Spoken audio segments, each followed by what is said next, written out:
Joseph Stalin, the undisputed dictator of Russia, formerly known as the USSR. His unyielding grasp on the reins of power lasted 24 long years from 1929 until 1953. During his tenure, he completely revolutionized the lives of the average Russian citizen. He led them through a brutal transformation of an agrarian society to an industrial one, as well as the extremely taxing years during the Second World War and through the everlasting, infamous Cold War. Through all these difficult times, most leaders would find it almost impossible to retain control over their people and remain firmly in power. But Joseph Stalin was unlike any other. He used fear and violence at will to ensure his place at the top remains unchallenged. He is credited with an astounding 20 million deaths during his reign, making him the second largest killer of all time behind only Mao Zedong, the Chinese ruler from 1943 to 1976. What sets Stalin apart from his contemporaries, though, was his absolute cold-bloodedness.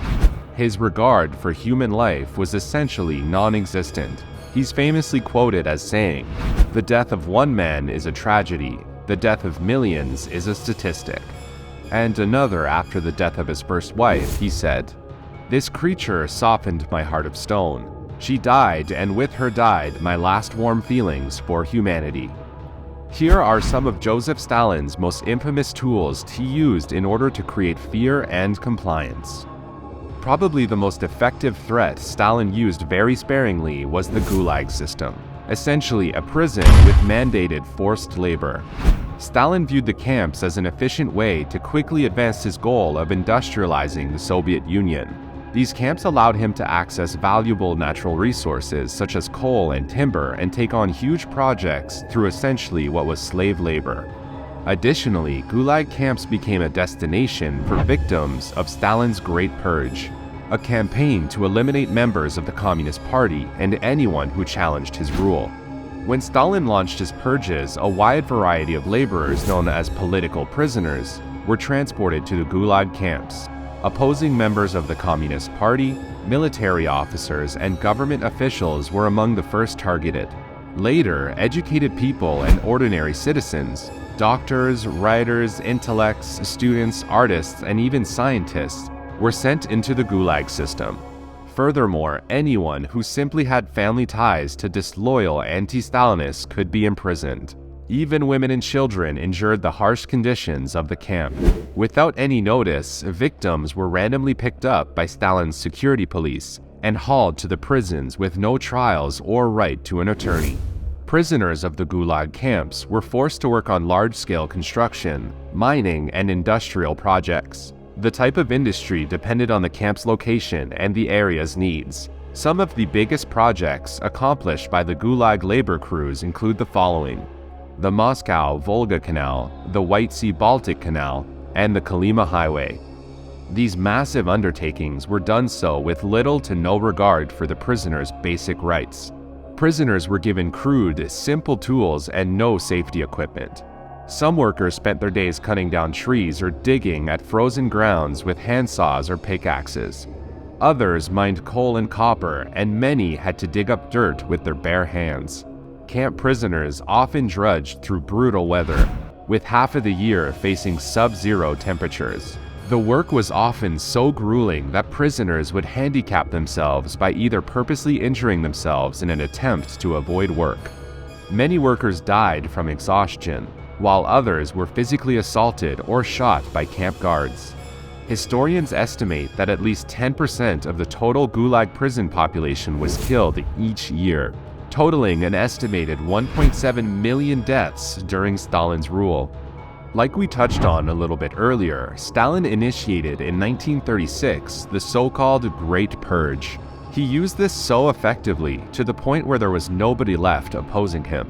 At the time, the biggest rival Stalin faced was the Communist Party of Russia.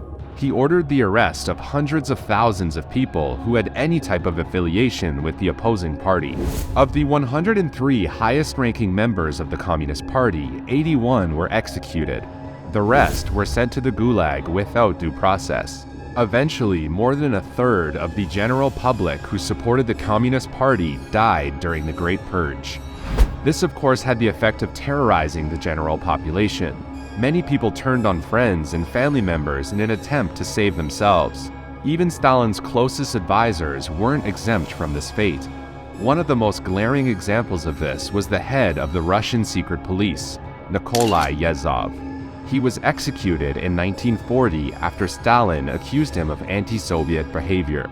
But high-powered members like Nikolai didn't just get a death sentence. They also were made to disappear from history itself. Stalin understood the historical value of photographs and how to use them for propaganda. Stalin went so far as to use photo retouchers to delete his enemies from photographs, including Nikolai, who was essentially removed from the memory of the Russian people. In a shocking confession and in an eye-opening insight into the thought process of the dictator, Stalin said of his assassinations, "Who's going to remember all of this riffraff in 20 years' time? Who remembers the names of the boyars Ivan the Terrible got rid of? No one."